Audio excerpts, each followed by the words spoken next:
محترم بزرگ و عزیز دوستوں، گزشتہ 3-4 جمعوں سے اسی سلسلے میں گفتگو ہو رہی ہے کہ قربانی کے عمل سے اللہ تعالی ہمیں کیا پیغام دینا چاہتے ہیں اور کن باتوں کی طرف اللہ تعالی ہماری توجہ پھیرنا چاہتے ہیں، اور قربانی کے عمل سے ہمیں کیا پیغام لینا چاہیے، کیا سبق سیکھنا چاہیے۔ اس سلسلے میں گزشتہ جمعوں میں 5 باتیں آپ حضرات کے سامنے عرض کی گئی۔ سب سے پہلی بات یہ عرض کی گئی کہ قربانی ہمیں تقوی اور اخلاص کی تعلیم دیتی ہے، اور دوسری بات یہ عرض کی گئی کہ قربانی سے ہمیں توحید کا سبق ملتا ہے، اور تیسری بات یہ عرض کی گئی کہ قربانی ہمیں یہ سکھاتی ہے اور قربانی کے عمل سے ہمیں یہ سبق لینا چاہیے کہ زندگی کا قیمتی حصہ، جوانی کا زمانہ اور صحت کا زمانہ اللہ کی فرمانبرداری میں، اللہ کی اطاعت میں اور اللہ کی عبادت میں گزارنا چاہیے۔ اور چوتھی بات یہ عرض کی گئی کہ قربانی کے ذریعے سے ہمیں یہ پیغام دیا گیا کہ جس طرح قربانی کے جانور کو بے عیب بنا کر ہم اللہ کے نام پر ذبح کرتے ہیں اور ہر طرح کے عیب سے پاک و صاف جانور اللہ کے نام پر ہم پیش کرتے ہیں، تو اسی طریقے سے ہمیں بھی چاہیے کہ ہم اپنے دلوں کو پاک و صاف کریں، نفرت سے، حسد سے، بغض سے، عداوت سے، دشمنیوں سے، عجب سے، تکبر سے، گھمنڈ سے، اپنے آپ کو بڑا سمجھنے کے جذبے سے، اپنے آپ کو نیک اور اچھا سمجھنے کے جذبے سے اپنے دلوں کو پاک و صاف کریں، اس لیے کہ یہ وہ گندگیاں ہیں، یہ وہ بیماریاں ہیں جس کی وجہ سے دل گندا اور بیمار ہو جاتا ہے۔ تو قربانی کے جانور کو بے عیب بنا کر ذبح کرنے کے پیغام میں ہمیں بھی اس طرف اشارہ دیا گیا کہ تم بے عیب جانور کو ذبح تو کر دیتے ہو، لیکن اپنے عیبوں کی طرف تمہاری فکر نہیں ہوتی، اپنے عیبوں کی طرف تمہاری نظر نہیں جاتی۔ اپنے دل کے عیبوں کو بھی دیکھو، اپنے دل کے عیبوں کو بھی پاک و صاف کرو۔ 5ویں بات جو گزشتہ جمعہ آپ حضرات کے سامنے عرض کی گئی وہ یہ کہ قربانی کے لیے حلال اور پاک مال کے ذریعے سے جانور کو خریدنا ضروری ہے، تو اس کے ذریعے سے یہ پیغام ہمیں دیا گیا کہ اللہ کے نام پر اللہ کو راضی کرنے کے لیے اور اللہ کی عبادتوں کو انجام دینے کے لیے، اللہ کے احکامات کو پورا کرنے کے لیے آدمی جو مال خرچ کرتا ہے اس کے لیے شرط یہ ہے کہ وہ حلال اور پاکیزہ ہو، اس لیے کہ حرام مال سے صدقہ بھی اگر کیا جائے اللہ کے ہاں وہ قابل قبول نہیں ہے۔ جس طرح قربانی کے لیے اس کا عیب قبولیت کے لیے رکاوٹ بنتا ہے، اسی طریقے سے آدمی کی عبادتوں کے لیے اس کا حرام مال قبولیت میں رکاوٹ بنتا ہے۔ تو اس سے ہمیں یہ پیغام دیا گیا کہ ہم اپنی معاملات کو، لین دین کو، بازاری زندگی کو، کاروباری لائن کو پاک و صاف کرنے کی کوشش کریں، کمانے کے طور طریقے حلال ہوں اور مال کے حاصل کرنے کے راستے صحیح ہوں۔ ہر مسلمان کو اس کی فکر کرنا چاہیے۔ ایسا نہیں کہ ہر آیت در گھسیٹ، عام ہو یا کبیر، ایسا نہیں ہے، بلکہ آدمی اس کو 1 روپیہ بھی کہیں سے آ رہا ہے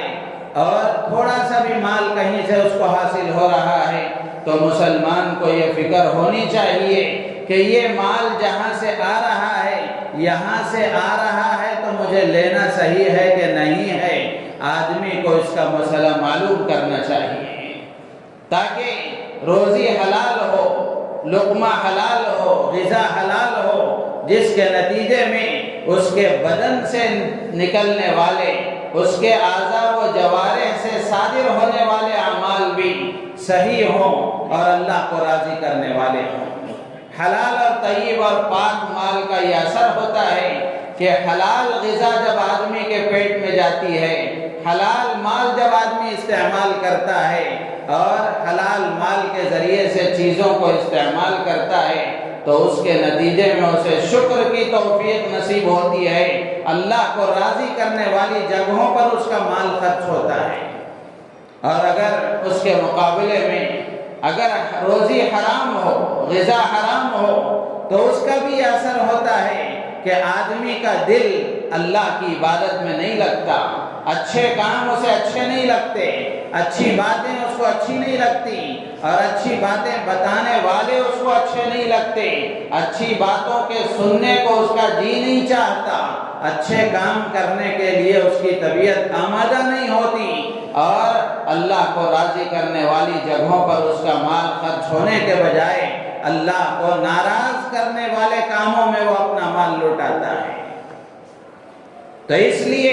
ہم نے قربانی تو کر دی، لیکن قربانی سے یہ جو اسباب اور قربانی سے جو یہ نصیحتیں اور قربانی کی یہ جو تعلیمات اللہ تعالیٰ قربانی کے پورے عمل سے ہمیں دینا چاہتے ہیں، میری اور آپ کی ذمہ داری ہے کہ ہم ان تعلیمات کو اپنی زندگی میں لانے کی کوشش کریں، ان نصیحتوں پر عمل کرنے کی کوشش کریں، ان عبرتوں سے فائدہ اٹھانے کی کوشش کریں، اس لیے کہ ان تعلیمات کے مطابق اگر ہم زندگی گزاریں گے اور قربانی کے عمل سے جو پیغام ہمیں دیا جا رہا ہے ان پیغامات کو سمجھ کر اس کے مطابق اگر ہم اپنی زندگی کو گزاریں گے، اللہ کی ذات عالی سے امید ہے کہ دنیا میں بھی سرخرو اور کامیاب ہوں گے، اور آخرت کی لازوال، بے مثال، ابدی، دائمی، ہمیشہ کی نعمتوں سے اللہ تعالیٰ سرفراز فرمائیں گے۔ تو یہ 5 باتیں گزشتہ جمعوں میں آپ حضرات کے سامنے عرض کر دی گئی۔ 6ویں بات یہ ہے کہ قربانی کے عمل میں جہاں بہت ساری ہدایتیں دی جاتی ہیں، بہت سارے احکامات بتائے جاتے ہیں، وہیں ایک ہدایت یہ بھی دی جاتی ہے، یہ حکم یہ بھی بتایا جاتا ہے کہ قربانی کا جانور قربانی کے طور پر قبول ہونے کے لیے ضروری ہے کہ اس جانور کو نماز عید الاضحیٰ کے بعد ذبح کیا جائے۔ اگر کوئی آدمی نماز سے پہلے جانور کو ذبح کر دیتا ہے تو پھر اس کے لیے وہ گوشت کھانا حلال تو ہوتا ہے، وہ جانور اس کے لیے حلال تو ہوتا ہے، لیکن اس کی قربانی اللہ کے ہاں قبول نہیں ہوتی، اور وہ جانور قربانی کے طور پر قبول نہیں ہوتا۔ تو اس سے ہمیں یہ پیغام دیا جاتا ہے، اور اس سے ہمیں یہ پیغام لینا چاہیے اور یہ سبق حاصل کرنا چاہیے کہ اللہ کے یہاں قابل قبول وہی عمل ہے جو اللہ کے نبی علیہ السلام کے بتائے ہوئے طریقے کے مطابق ہو۔ اللہ کے نبی کی تعلیمات کے مطابق جو عمل ہوگا اللہ کے یہاں وہی قابل قبول ہوگا۔ ایسا نہیں ہے کہ آدمی کچھ کام تو شریعت کے مطابق کرے اور کچھ کام ہے تو اچھا کام، لیکن اس کو طریقہ اپنا اختیار کر لے، طریقہ دوسروں کا بتایا ہوا اختیار کر لے، تو وہ عمل بھی اللہ کے ہاں قابل قبول نہیں ہے۔ تو قربانی کے اس عمل کے ذریعے سے گویا ہمیں یہ پیغام دیا گیا کہ وہی عمل اللہ کے ہاں قبول ہوگا جو اللہ کے نبی کے فرمان سے ثابت ہو اور اللہ کے نبی کے بتائے ہوئے طریقے کے مطابق ہو۔ طریقہ ضروری ہے، طریقہ ضروری ہے، اس لیے کہ اللہ کے نبی علیہ السلام کا بتایا ہوا طریقہ ہی قیامت تک چلے گا۔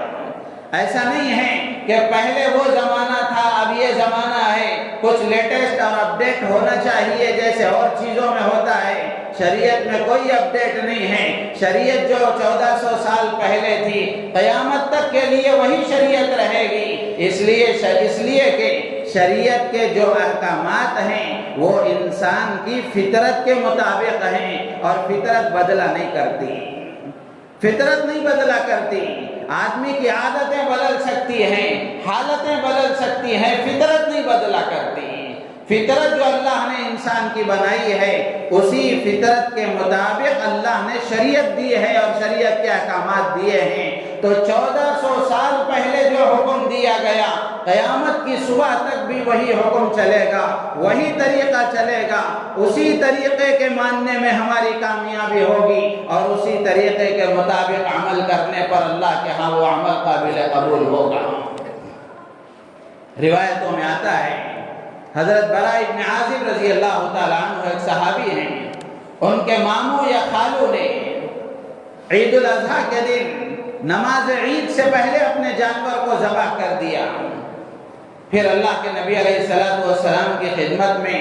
یہ بات عرض کی گئی، آپ کو اس کا علم ہوا تو اللہ کے نبی علیہ السلام نے فرمایا شاتُ کا شاتُ لحم، یہ تمہاری جو بکری ہے اور اس کا جو گوشت ہے یہ ایک گوشت ہے، یہ قربانی نہیں ہے، یہ قربانی کے طور پر اللہ کے ہاں قبول نہیں ہوگا. جانور اگر نماز عید الاضحیٰ سے پہلے ذبح کر لیا گیا تو اس کا کھانا حلال تو ہے، وہ گوشت ہے اور اس سے مزہ اٹھانا ہے، باقی وہ قربانی کے طور پر اللہ کے ہاں قبول نہیں ہوگا. پھر آگے اللہ کے نبی نے فرمایا من ذبح قبل الصلاة فقد ذبح فإنما ذبح لنفسه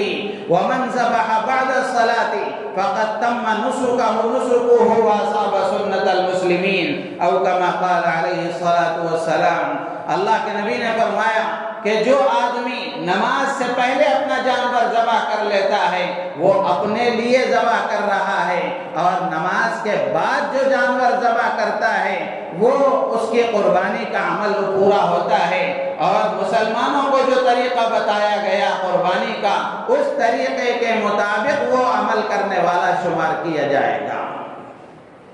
تو میرے عزیز و دوست بزرگوں، اس سے ہمیں یہ پیغام ملتا ہے کہ ہم جو بھی کام کریں اللہ کا حکم اگر ہمیں پورا کرنا ہے تو وہ نبی رحمت صلی اللہ تعالی علیہ وسلم کے طریقے کے مطابق پورا کرنا ہے. آج میں اور آپ دیکھ لیں،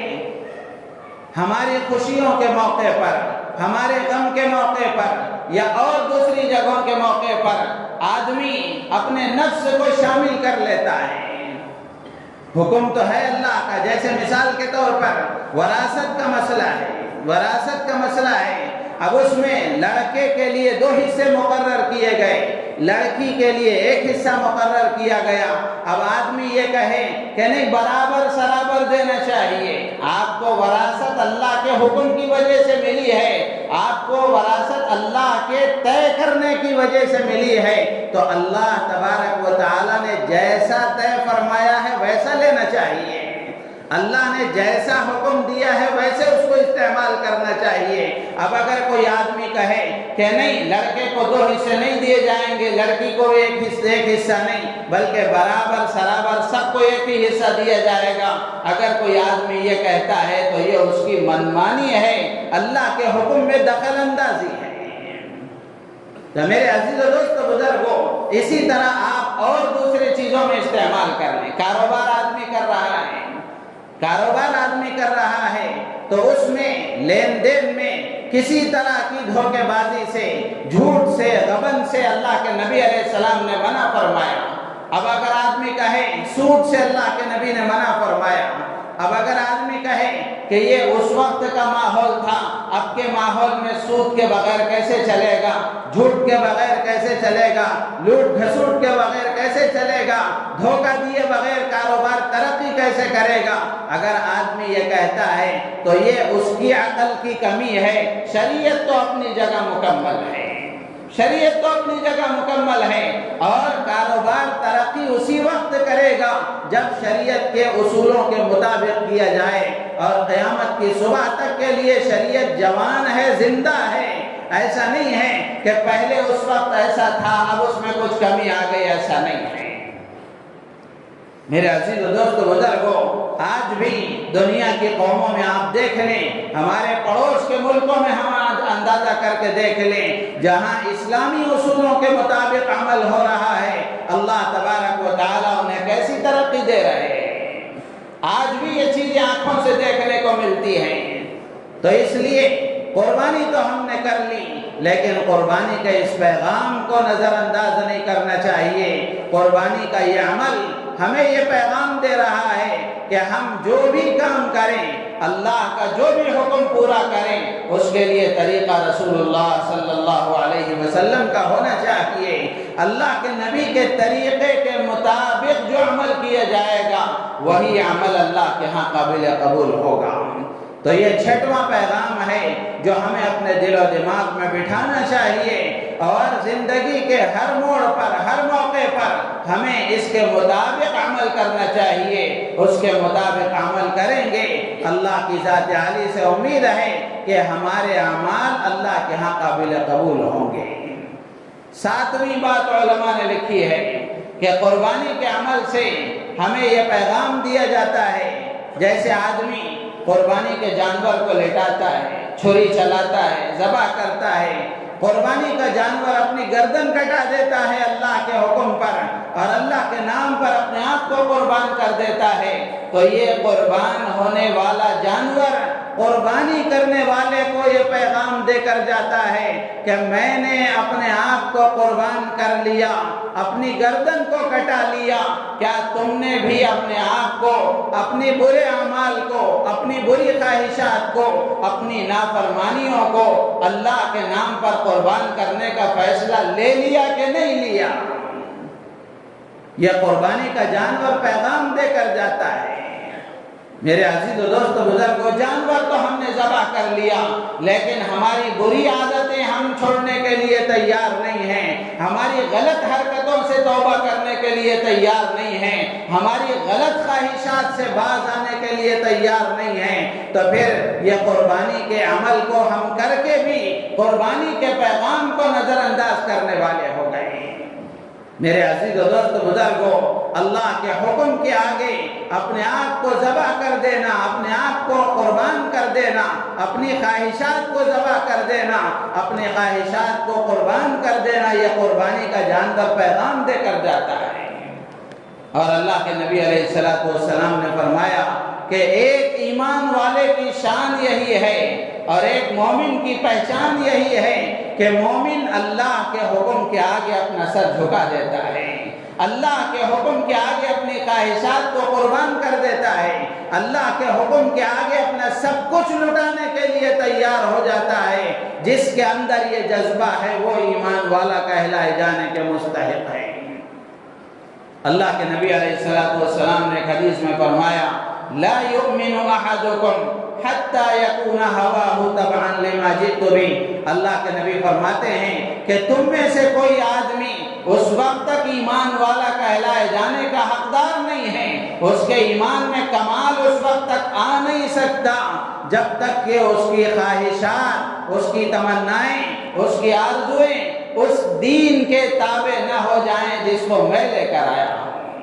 ہماری تمنائیں حضور کے دین کے تابع، ہماری خواہشات اللہ کے نبی کی لائی ہوئی شریعت کے تابع، ہماری آرزویں اللہ کے نبی علیہ السلام کے فرمان کے تابع جب تک نہیں ہوں گی، اس وقت تک ہمارے ایمان میں کمال نہیں آ سکتا۔ قربانی کا جانور تو ہم نے ذبح کر دیا، لیکن کسی بھی معاملے میں جب اللہ کا حکم سامنے آتا ہے، اللہ کے نبی علیہ السلام کا فرمان سامنے آتا ہے تو ہم اس سے منہ موڑ لیتے ہیں، اس کے آگے اپنے آپ کو سرنڈر کرنے کے لیے تیار نہیں ہوتے، اس کے آگے سر تسلیم خم کرنے کے لیے تیار نہیں ہوتے، اپنا سر جھکانے کے لیے تیار نہیں ہوتے۔ میرے عزیز و دوست بزرگوں، قربانی کا جانور ہمیں یہ پیغام دے کر جاتا ہے کہ دنیا میں سرخروئی چاہتے ہو، دنیا میں ترقی چاہتے ہو، دنیا میں کامیابی چاہتے ہو، اور آخرت کی ابدی نعمتوں سے مالا مال ہونا چاہتے ہو، تو اس کا طریقہ یہی ہے کہ اللہ کے حکم کے آگے اپنا سر جھکا دو، اللہ کے حکم کے آگے اپنی خواہشات کو قربان کر دو۔ اللہ کے نبی علیہ السلام نے ایک اور روایت میں فرمایا، لا یؤمن احدکم حتی اکون احب الیہ من والدہ وولدہ والناس اجمعین۔ ایک اور روایت میں من اہلہ کا لفظ موجود ہے۔ اللہ کے نبی فرماتے ہیں کہ تم میں سے کوئی آدمی ایمان والا کہلائے جانے کا حقدار نہیں ہے اس کے ایمان میں کمال پیدا ہو نہیں سکتا جب تک کہ اس کے نزدیک میں سب سے زیادہ محبوب نہ ہو جاؤں، جب تک کہ میری محبت اس کے دل میں اس کے ماں باپ سے، اس کی اولاد سے، اس کے بیوی بچوں سے، اس کے دوستوں سے، ساری انسانیت سے زیادہ جب تک میری محبت اس کے اندر پیدا نہ ہو جائے، اس وقت تک اس کا ایمان کامل نہیں ہو سکتا۔ میرے عزیز و دوست بزرگوں، میں اور آپ اپنی زندگی کا جائزہ لے کر کے دیکھیں، مسلم معاشرے پر نظر ڈال کر کے دیکھیں کہ کتنے کام ہم نبی کی شریعت کے خلاف کرتے ہیں۔ قربانی کا جانور تو ذبح کر دیا، اور قربانی کو ہم نے ذبح کر کے قربانی کا گوشت بھی کھا لیا، تقسیم کر لیا، لیکن قربانی کا جانور جاتے جاتے جو پیغام دے گیا وہ پیغام ہم نے نظر انداز کر دیا، وہ پیغام ہماری زندگی کے سامنے نہیں رہا اور ہمارے پیش نظر نہیں رہا۔ تو قربانی کا جانور یہ پیغام دیتا ہے کہ زندگی کے ہر شعبے میں، ہر لمحے میں، ہر موقع پر مسلمان کو اللہ کے حکم کے آگے جھک جانا چاہیے، اللہ کے حکم کے آگے اپنی خواہشات کو قربان کر دینا چاہیے۔ آج ہم روزمرہ کی زندگیوں میں دیکھیں کہ کتنا ایسا موقع آتا ہے اور کتنی مرتبہ ایسی نوبت آتی ہے کہ ایک اللہ کا حکم ہے، ایک بیوی کی آرزو ہے، ایک نبی کا طریقہ ہے، ایک اولاد کی تمنا ہے، ایک اللہ کے نبی کی شریعت کا مسئلہ ہے، اور ایک دوستوں کی تمنائیں اور آرزویں ہیں۔ آدمی یہاں شریعت کو ٹھکرا کر کے بیوی کی تمنا کو پورا کرتا ہے، شوہر اپنی بیوی کی تمنا کو پورا کرتا ہے، بیوی اپنے شوہر کی تمنا کو پورا کرتی ہے، سب کی تمنائیں پورا کرنے میں ہم لگے ہوئے ہیں، اللہ اور اللہ کے رسول کے حکم کو چھوڑ کر زندگی گزار رہے ہیں، جبکہ دنیا کی ترقی، دنیا کی کامیابی، دنیا کا چین و سکون بھی اسی میں ہے کہ مسلمان اللہ کے حکم کو مضبوطی سے تھام لے، اللہ کے حکم کے آگے جھک جائے، اللہ کے نبی کے لائے ہوئی تعلیمات کے سامنے اپنی ساری خواہشات کو قربان کر دے۔ یہی راز ہے اور یہی طریقہ ہے اللہ کے نبی علیہ السلام کی تعلیمات کے آگے جھک جانا، دنیا کی ترقی کے لیے، دنیا کے چین و سکون کے لیے اور آخرت کی ابدی راحتوں کے لیے یہی اصول ہے اور یہی طریقہ ہے۔ تو میرے عزیز و دوست بزرگوں، مجھے اور آپ کو زندگی کے ہر موقع پر، ہر موڑ پر ہمیں دیکھنا چاہیے کہ اللہ کے نبی کی محبت غالب ہے یا کسی اور کی محبت غالب ہے۔ اس کا اندازہ اس وقت ہوتا ہے جب محبتوں میں ٹکراؤ ہوتا ہے، جب آپس میں ٹکراؤ ہوتا ہے، اولاد کی تمنا ایک ہوتی ہے، شریعت کا حکم کچھ اور ہوتا ہے، تو اب آدمی کا امتحان ہوتا ہے کہ یہ شریعت کو فالو کرتا ہے، شریعت کو ترجیح دیتا ہے، یا پھر اولاد کی محبت کو ترجیح دیتا ہے، بیوی کی خواہش کو ترجیح دیتا ہے، ماں باپ کی تمناؤں کو ترجیح دیتا ہے۔ اس وقت میں آدمی کا پتہ چلتا ہے۔ تو میرے عزیز و دوست بزرگوں، آج بھی اگر ہم یہ چاہتے ہیں کہ جو حالات ہم پر آئے ہوئے ہیں، جیسا ماحول ہمارے ملک کا اور پوری دنیا کا مسلمانوں کے لیے بنا ہوا ہے، یہ ماحول تبدیل ہو اور یہ حالات بدل جائیں، ناموافق حالات موافقت میں آ جائیں، موافق بن جائیں اور حالات سازگار ہو جائیں، تو اس کے لیے طریقہ یہی ہے کہ میں اور آپ اللہ کے نبی کے سچے غلام بن جائیں، اللہ کے حکم کو پورا کرنے والے بن جائیں، اللہ کے حکم کے آگے اپنا سب کچھ قربان کرنے والے بن جائیں۔ اگر یہ جذبے ہمارے بن گئے، مسلمانوں میں یہ تبدیلی پیدا ہو گئی، میرے عزیز و دوست بزرگوں، آج بھی اللہ تبارک و تعالی اسی شان و شوکت کے ساتھ ہیں، اسی قدرت کے ساتھ ہیں جس قدرت کے ساتھ اللہ تعالیٰ نے صحابہ کے زمانے میں مددیں فرمائی اور صحابہ کے ساتھ اپنی مددیں شامل حال فرمائی۔ اللہ نہیں بدلے، ہم بدل گئے، اللہ کی طاقتیں نہیں بدلی، ہم بدل گئے ہیں۔ اگر ہمارے اندر تبدیلی آ گئی اور ہم اپنے آپ کو بدل لیے، میرے عزیز و دوست بزرگوں، اللہ تعالی حالات کو بدلا دیں گے اور تبدیل فرما دیں گے۔ تو اس لیے قربانی کے پیغام کے طور پر یہ دو باتیں آج آپ حضرات کے سامنے عرض کی گئی کہ ہمیں ہر کام کو اللہ کے حکم کے مطابق رسول اللہ صلی اللہ علیہ وسلم کی لائی ہوئی شریعت کے مطابق انجام دینا چاہیے۔ یہی ایک مسلمان کی پہچان ہے، یہی ایک مومن کا شیوا ہے، یہی ایک ایمان والے کی علامت ہے۔ اور دوسرا پیغام یہ ہے کہ اللہ کے حکم کے آگے اپنا سب کچھ قربان کر دینا، اپنے سر کو جھکا دینا، سر تسلیم خم کر دینا، یہ ایمان والے کی شان ہے۔ اللہ تعالیٰ سے دعا ہے اللہ تعالیٰ ہم سب کو ان باتوں پر عمل کی توفیق عطا فرمائے، اور یہ جذبات، یہ اسباب، یہ نصیحتیں اللہ تعالیٰ ہمیں اختیار کرنے کی توفیق عطا فرمائے، ہماری نیتوں میں اخلاص پیدا فرمائے۔ آمین وآخر دعوانا الحمدللہ رب العالمین۔